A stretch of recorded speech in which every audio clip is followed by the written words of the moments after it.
Hey Branson, how you doing?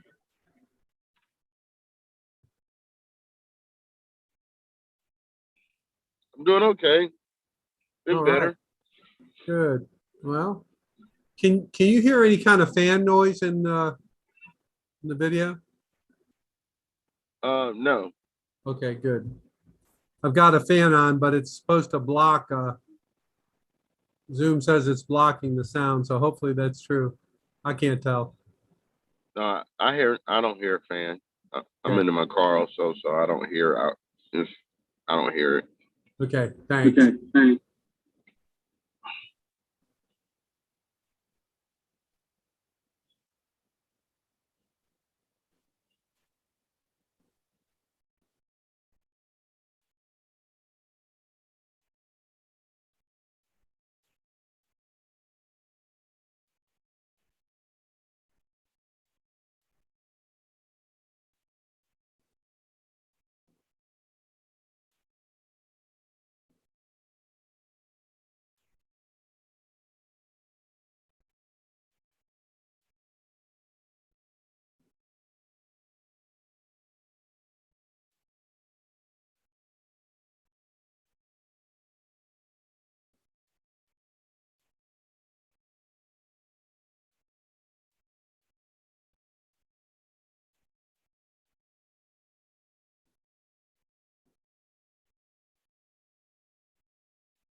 Hey, John. Hey, Alina. How are you? Hey Dennis, I hope you had a good weekend. I did. Thank you. Hope you did too. I did, thank you. When's your all's next farmer's market, whatever it's called? This coming Friday, Okay. that's at 1 o'clock in the afternoon Eastern time. That's the actual farmers market, Okay. and we're going to be having a guest on from Chad's Carolina Corn, and we're going to be introducing Joe's Booze Dogs. Oh, fantastic. I'll have to get the word out. Sounds great. Yeah. That's quite a big day. Yes, it will be. Hey, John, this is kind of off the cuff, but I'm just curious. So if you think about a typical farmer's market in the real world, it's a location and people go to that location, and then there are a number of booths there or whatever you call them, areas, Right. and you kind of walk along and you talk and buy and so forth. Is there any way to duplicate that using Pop Shop Live? In other words, is there any way for different sellers to go live, or is that just not doable in their format? You know what I'm Uh, saying? You understand what I'm asking? Yeah, I do, exactly. I think that's an excellent idea. Uh, I don't see why it wouldn't be possible. Craig might know a little more about than I do from a technical point of view. Depending on Wi-Fi and doing all of your hookups and everything, Yeah, and being able to interact with the customers and answer their questions yeah, in real time. Not sure how all that would work. yeah. I don't know either. I'm going to ask Rebecca about that. I think Yeah, that somebody like Joe coming on your show, it would make sense, even if it wasn't like a really long thing, but you could have him on there for a little bit, even though he's not physically at your location. exactly. Yeah, you can have people on remotely, and there would be no limit to how many remote ties you could have each show, I don't believe. Okay, are those video or are they audio only? Do you know? Video Huh. Okay. from wherever. So if Joe is live on there with you, it's going to be some kind of split screen or Yes, exactly. okay. And in that case, um, I assume that people are going to buy through your account versus his. Is that the way to look Yeah, at it? yeah, it would have to be through our account because it would be our feed as far as the farmers market show. Okay. So you can have live guests on your show. Have you guys tried that? Does that work pretty well? Yes, we've only done it one time so far. We had a girl, one of our customers up in Virginia, that she is kind of a amateur cooking show gal, and she's been buying a lot of our products and experimenting with different recipes. And Craig had her on, oh, I'm gonna say 3 or 4 weeks ago, and she fixed up some food using some of our mixes. I see. So Craig was on the screen and she was on the screen at the same time. Yes, Cool. definitely.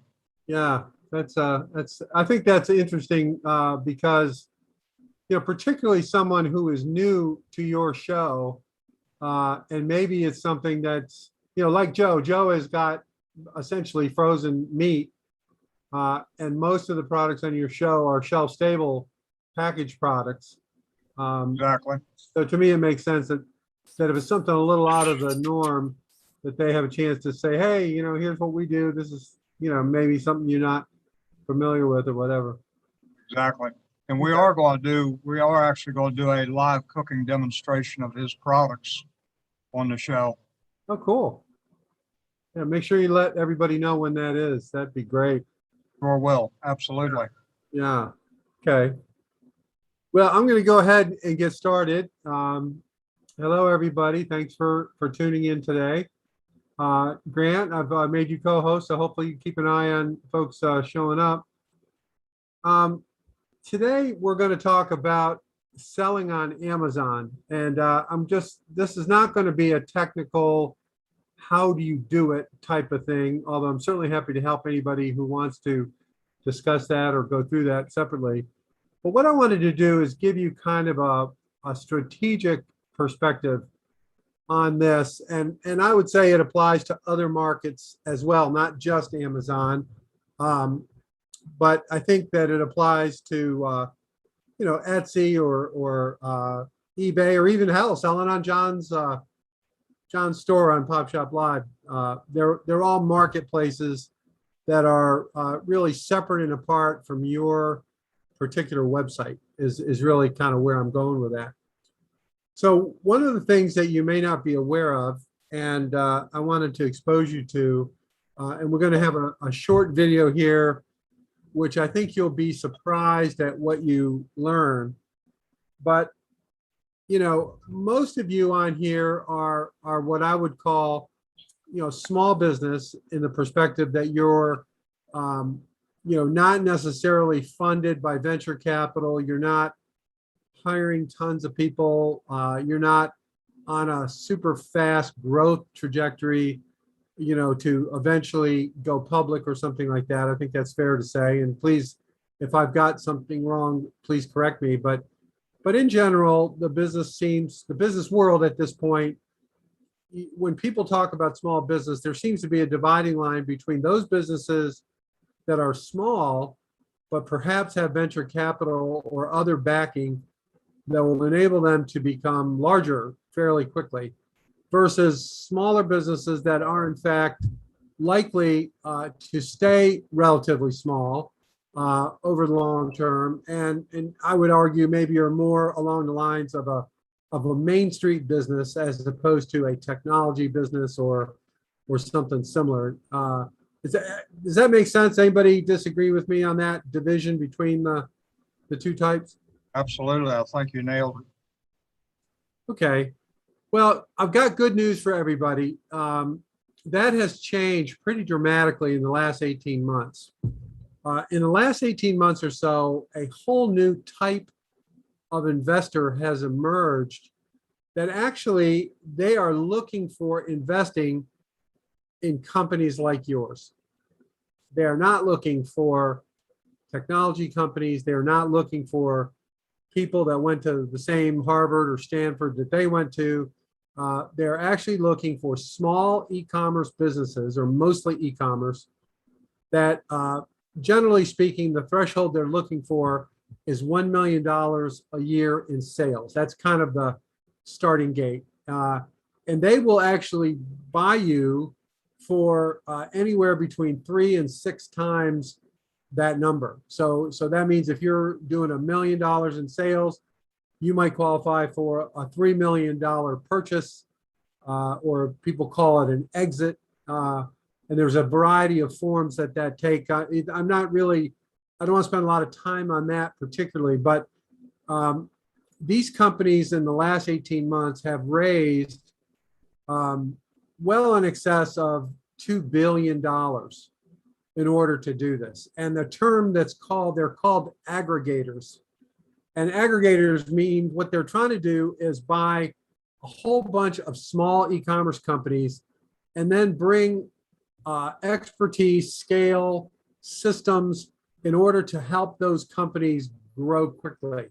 And so the leader in that space is a company called Thrasio, THRAS.io. They have purchased 125 companies in the last 12 months. And they themselves have raised $1.75 billion by themselves to buy these companies. So they bought 125 of these companies. So right now, the emphasis is really on buying companies that are primarily selling on Amazon. So that's one of the reasons I want to introduce you to Amazon. The other thing I want to do is I want to just kind of open your eyes to this kind of thing, what's going on. And one of the other things that's happening now, companies are starting to be funded to purchase Shopify merchants as opposed to Amazon merchants. So I think this is a trend. I think you're going to see, especially if this pandemic does another go around and we see a lot more people going back to online sales. I think you're going to see lots of opportunities for yourself, for your business, to potentially exit when you're ready for several $1 million. So with that, I'm going to share an introduction to this concept, and hopefully this will work with any luck, right? Okay, let's try this. Okay, so hopefully everyone can see my screen. It looks like a YouTube video, hopefully. Everybody see that okay? Yes. Yes. Thank you. Okay. All right. So this is a video that it's about 12 minutes long, something like that, 13 minutes long. And it will go over this whole topic in kind of a capsule form. So I'd like you to, take a look at it. I'll post this video in our resources so you can take a look at it later. But I think you'll find it pretty interesting. A different world than you might expect. They're third-party merchants who sell on Amazon, and the companies wooing them, aggregators, have rapidly become one of the hottest segments of the startup world. More than 60 Amazon aggregators have popped up in the last couple years, raising billions in big funding rounds to buy up small and medium businesses that sell on Amazon. Usually, aggregators take a brand over, buying out the entrepreneur who started it, sometimes for millions. Then they use large-scale software and marketing solutions to try to boost the brand's sales. In July, aggregators flocked to the 6th annual Prosper Show in Las Vegas, looking to entice new acquisitions at the popular conference for Amazon sellers. People giving away a Tesla, just a lot of talk on the commissions, if you're able to bring in a deal. To be honest, it's like the talk of the town. I think if I graduated from college today and had to pick, should I go to Amazon or an aggregator, it would be maybe more likely to go to an aggregator just because they're doing all the things that you did at Amazon to be able to grow these sellers really quickly. We went to the show floor to ask aggregators, sellers, and former Amazon insiders what's behind all this hype, why now, and whether the fad will last. By day, the Westgate Las Vegas filled up with thousands of Amazon sellers listening to presentations on how to succeed on the crowded marketplace. The other one is everything you do to grow your business. By night, aggregators threw exclusive after-parties. One sent cigar boxes to sellers' hotel rooms with secret keys to hidden bars. Another served lobster, oysters, and caviar. Another sent employees to wander the floor and hand out flyers advertising a free Tesla Model Y to anyone who refers a seller it ends up buying.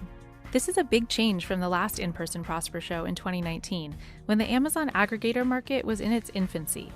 Attendance this year was up 10% from 2019, and several of the biggest aggregators, Thrasio, Heyday, and Perch, paid to have exhibitor space at the show. What's happening with the marketplace right now is very much similar to that transition that went from brick and mortar to direct-to-consumer brands. So it's where consumers are. Amazon says its store has nearly 2 million small and medium-sized sellers, generating more than $25 billion in profits in 2020, and accounting for more than half the products sold. Amazon says third-party sales are growing faster than its own retail sales, so it's no surprise the number of aggregators is booming too. There are now at least 69 Amazon aggregation companies based in at least a dozen countries, with a collective $7 billion in capital raised just since April last year. Melissa Burdick spent 10 years at Amazon before starting an e-commerce advertising software business, which is now used by some aggregators. It's all about how do I move the flywheel as fast as possible and grow these brands. The question is, out of all 60 of these, can they all survive? Micro brands have been taking share for a long time. I think it's getting to this tipping point where it's as a whole very big, but it's amazing to me how Procter & Gamble, Unilever, these big companies with lots of dollars to spend are losing share to these small entrepreneurs. Aggregators give venture capitalists a foothold in the mom-and-pop world of Amazon sellers. In exchange, the sellers get to cash out and their brands get access to far more resources. It's not unlike the age-old model of giants like Procter & Gamble gobbling up smaller companies, then using financial prowess to dominate prime space on grocery shelves and TV ad slots.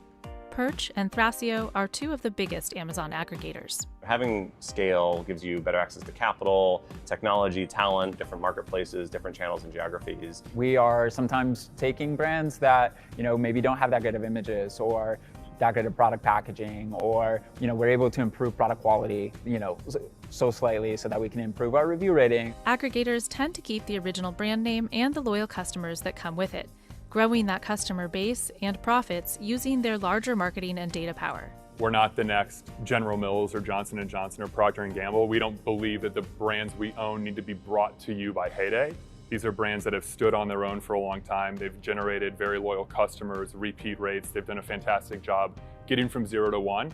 And it's our job to get them from 1 to 5 or 10 or whatever the number is. To do this, aggregators develop software to streamline the intricacies of juggling dozens or even hundreds of brands. A big part of how entrepreneurs hustle and how they go about their path to success is they monitor their listings hourly, and they're constantly watching competitors.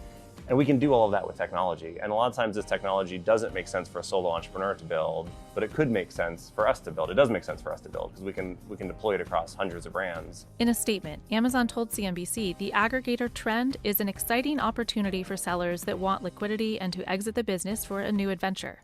Post-sale with me, since selling, I fish more for sure, hang out with my wife more. Some of the aggregators are buying talent and Amazon knowledge and giving them jobs, etc. But some of them are holding them on. Others are just buying it outright, giving them a big check and saying, enjoy your time on the beach for the next 6 months. Even relatively smaller players are raising big bucks, like Aquico, which raised more than $165 million, enough to commit to giving away $10 million worth of Teslas for referrals.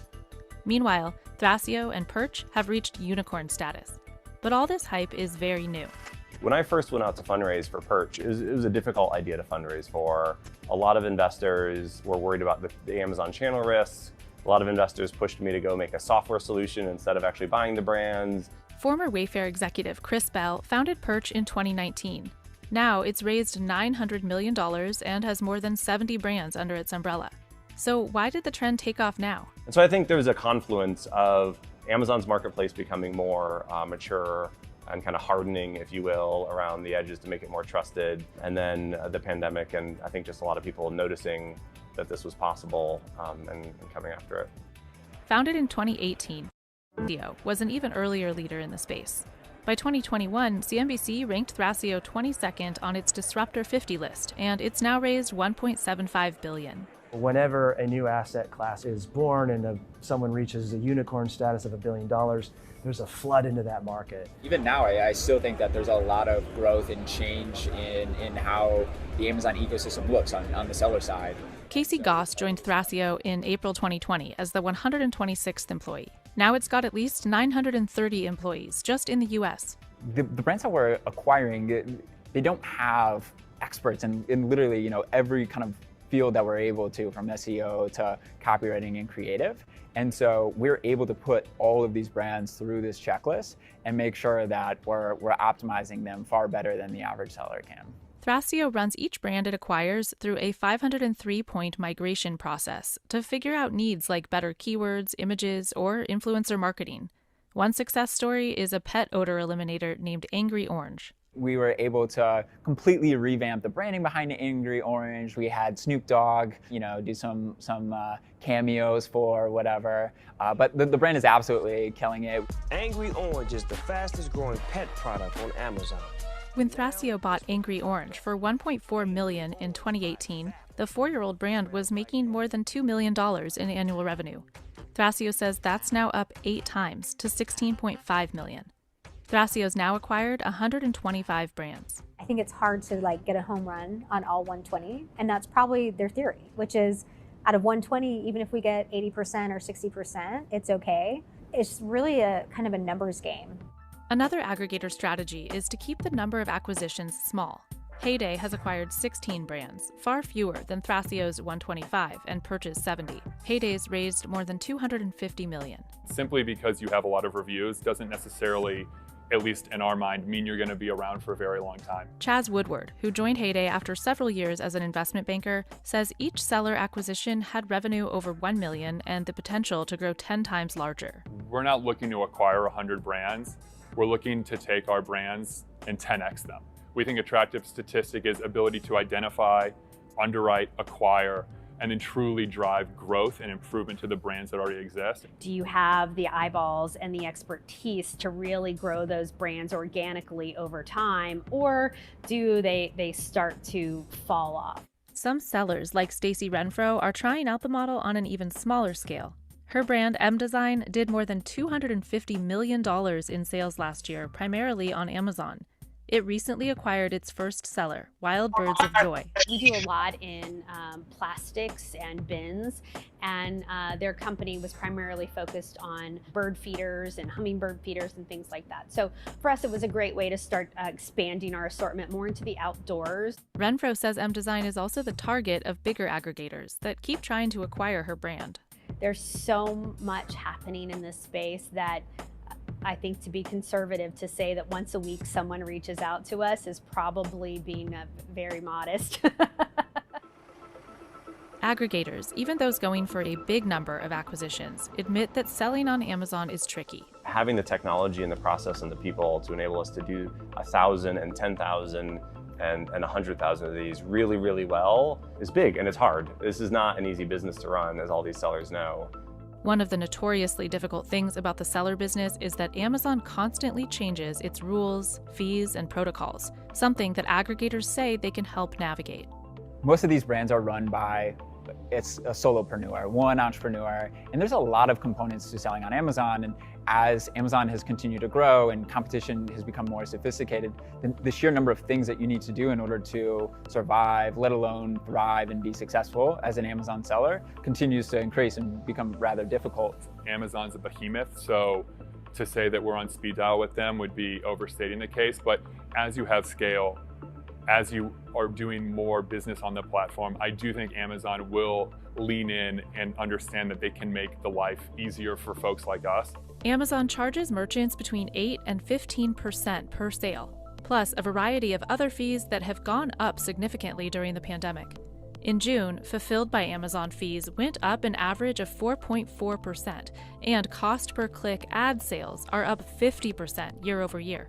With the rise of aggregators, who have far deeper pockets than individual sellers, the cost of doing business on Amazon is likely to rise even more. If you're a long-time Amazon seller and you're doing $1 million a year and you've been working really hard for a long time, you have an opportunity now for a real exit. So on that side, it's good.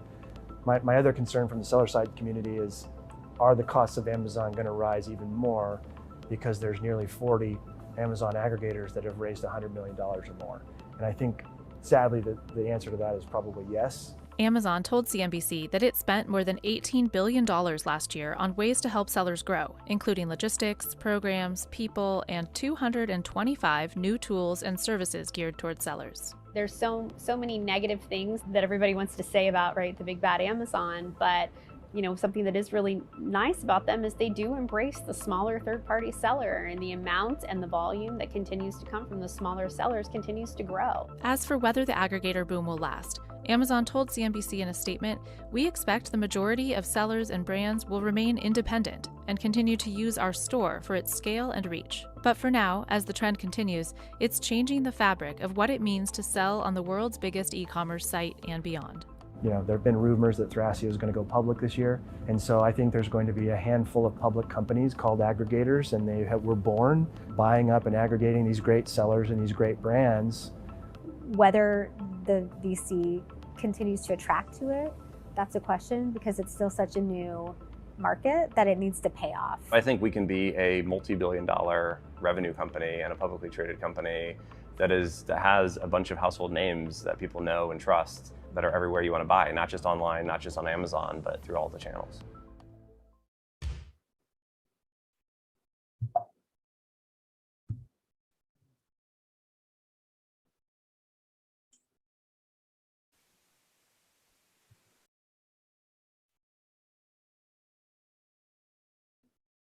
Okay.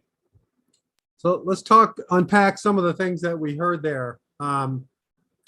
First of all, is there any general reaction to what we talked about or what we were showing here?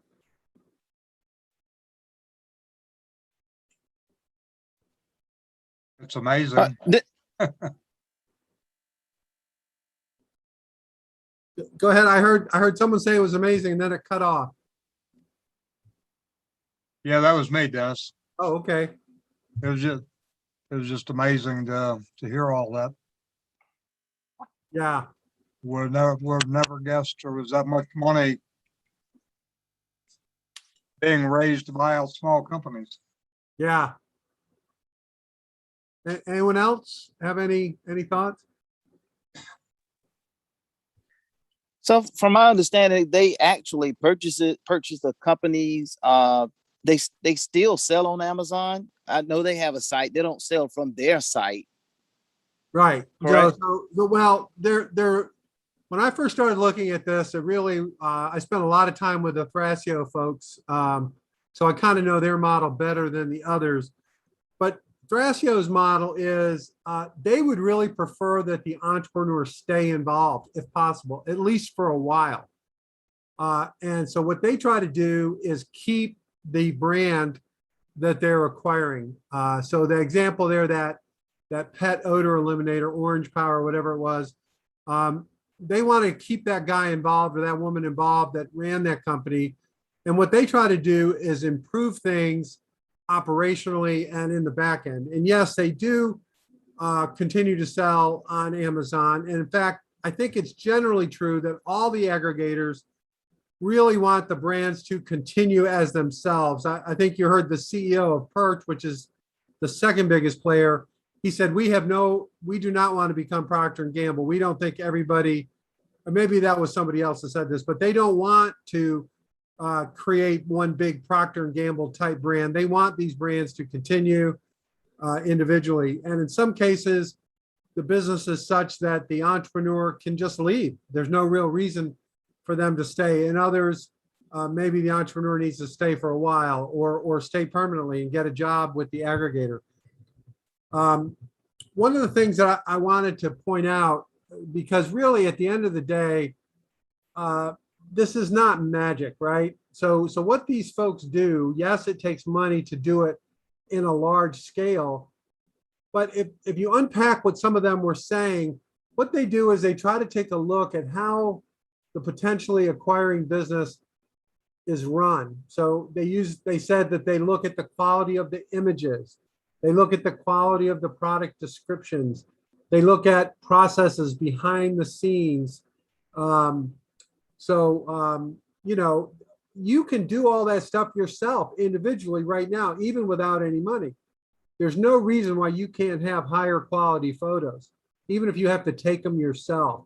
And what you can do that's really, really helpful, to my opinion, is you can look around at some of these sites and see what they're doing. Like look and see what is Angry Orange doing. So we saw in that video there, they did a rebranding, right? They changed their packaging. They made their packaging better, which we've talked about a lot in this class with Andy and others. They made their packaging better. They made it a little more clearer, more better to understand. And they took sales from 2 million to 16 million in 1 year, right?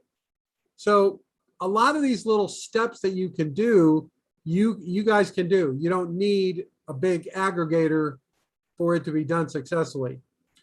The other thing that I find is that in this case, a lot of what's going on with this capital chasing these small aggregators, the nature of these kinds of things, they're always kind of backwards looking. And by saying that, I mean, these are companies that they've been around for a little while.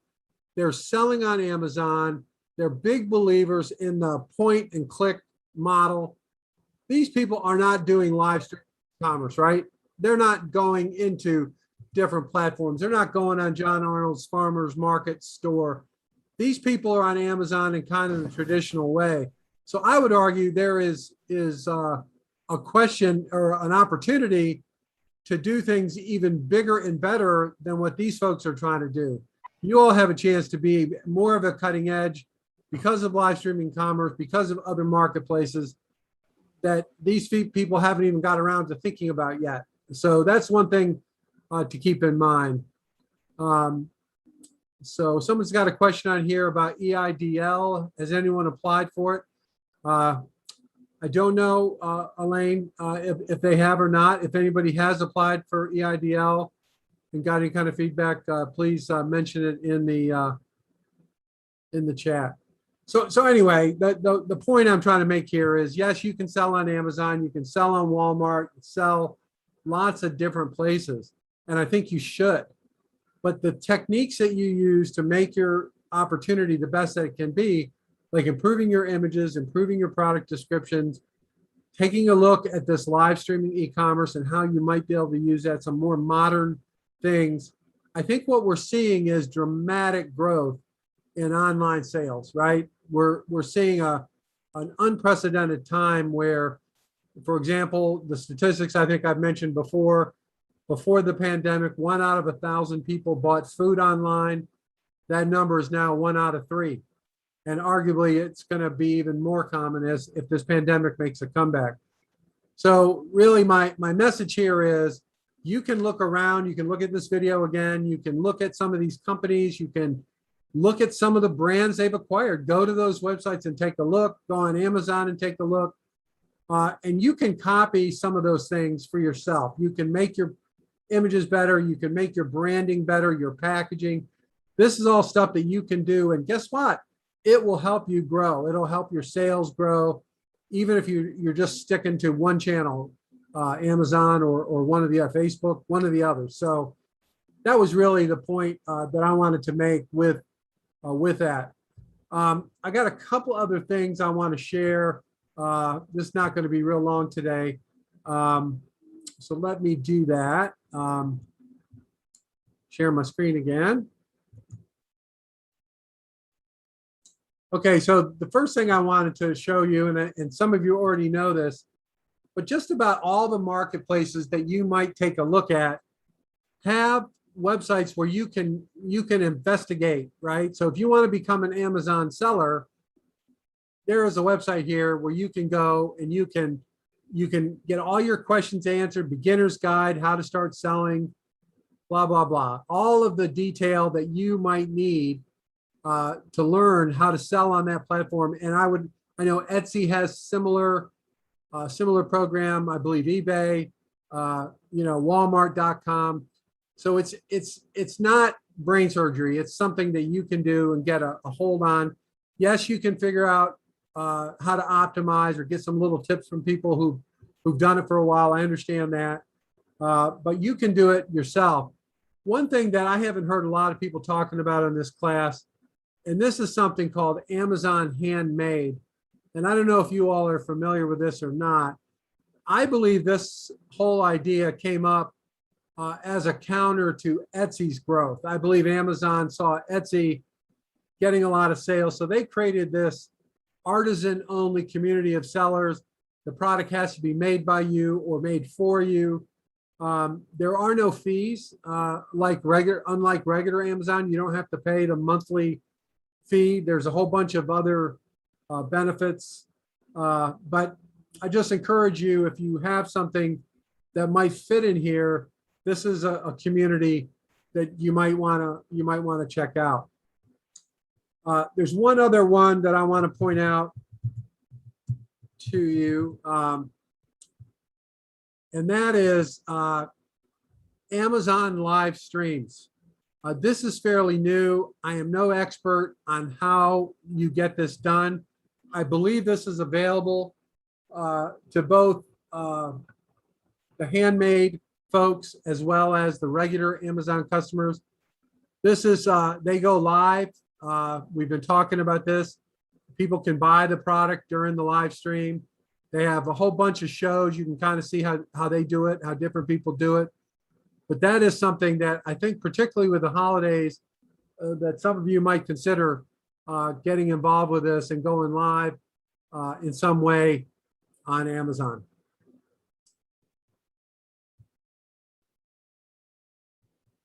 All right. So any questions, reactions, experiences you've had maybe on Amazon that weren't the greatest or that did work out?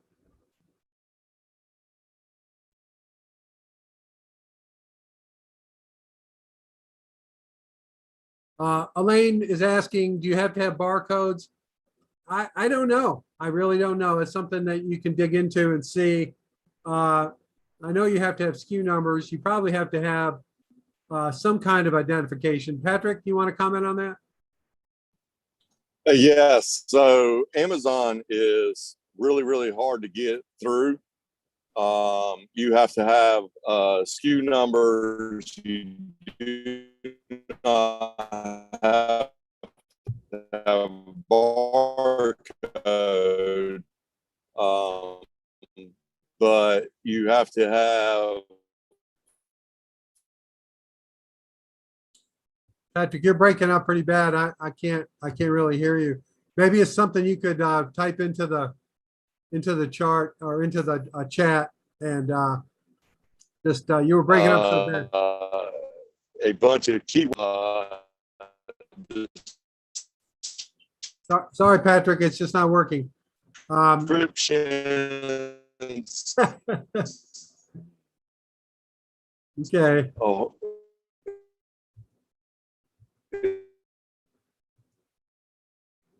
Okay.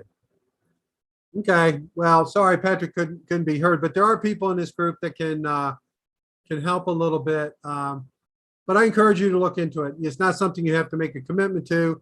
It's something you can look into and get some idea. There's a whole bunch of videos on YouTube of how to deal with some of this stuff. I'm sure Amazon has something called Seller University that helps with a lot of this stuff. But just want you to be aware that it's out there. And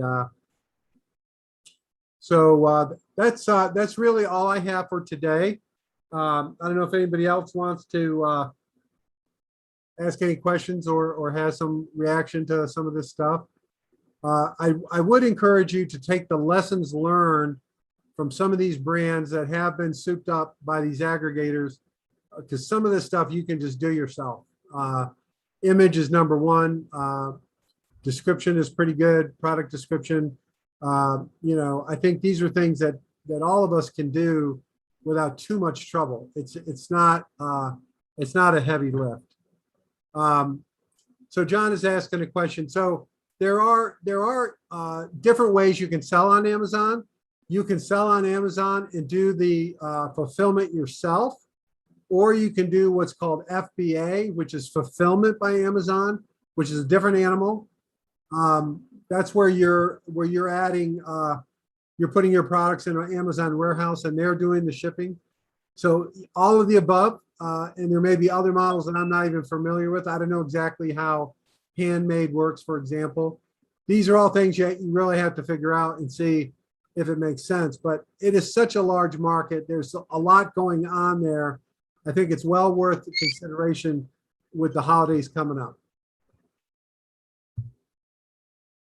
So I don't know, Elaine popped up on my screen. I don't know if you were trying to say something, Elaine. Can't hear you. Your audio is off. So let me. No, I'm sorry, Elaine. I can see you, but I can't hear you. Sorry about that.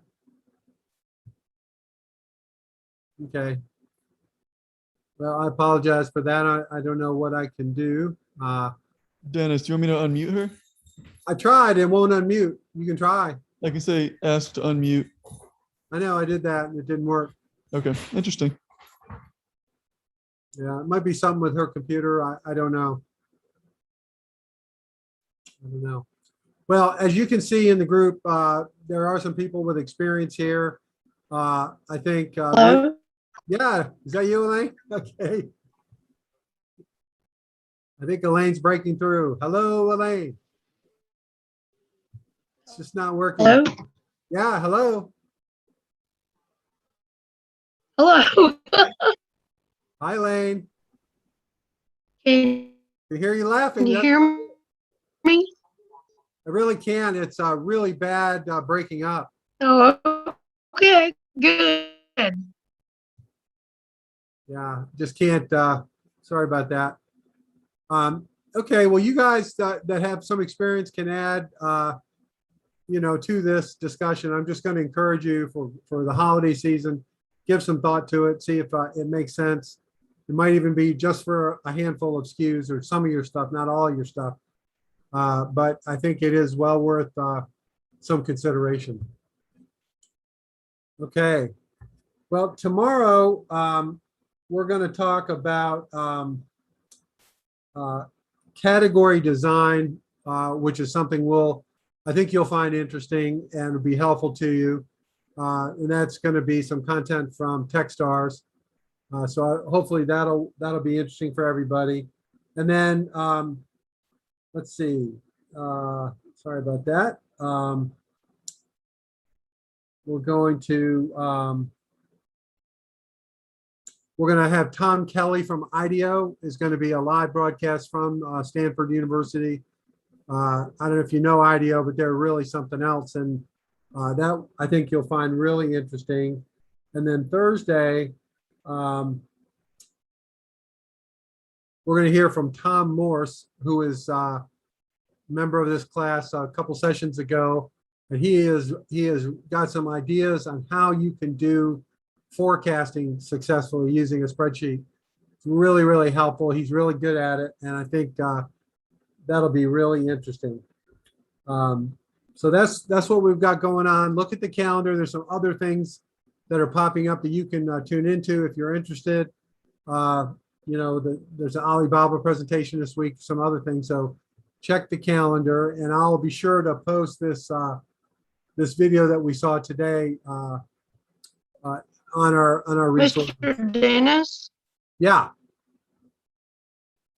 I have a question on selling on Amazon. Don't you have to go through getting barcodes for your products before you do that? No. Or if you look at the chat, You don't? No. There are people who've answered that question in the chat. John said you don't, and Ruth Taylor also showed how you can get it very easily. So that's something to know as well. If you're doing your own fulfillment, then you don't need barcodes. So yeah. Oh, wonderful! That's great. All right. So that's only if you're shipping through Amazon, correct? Yeah, as far as I know. Again, I don't pretend to be an expert. There's lots of resources here. In fact, Elaine, once you figure it all out, you can come back and tell us all how the hell it works. How about that? Okay. All right. Well, thanks, everybody. That works. Okay, great. Thanks, everybody, for tuning in today. And in the chat, Grant has posted the link to the Facebook group. If you didn't get invited for some reason, we tried to send it out to everybody, but you know how that goes. So don't hesitate to reach out if you're having a hard time getting access to that. It's just the coolest place on Facebook. That's all there is to it. So thanks, everybody, and we'll see you tomorrow.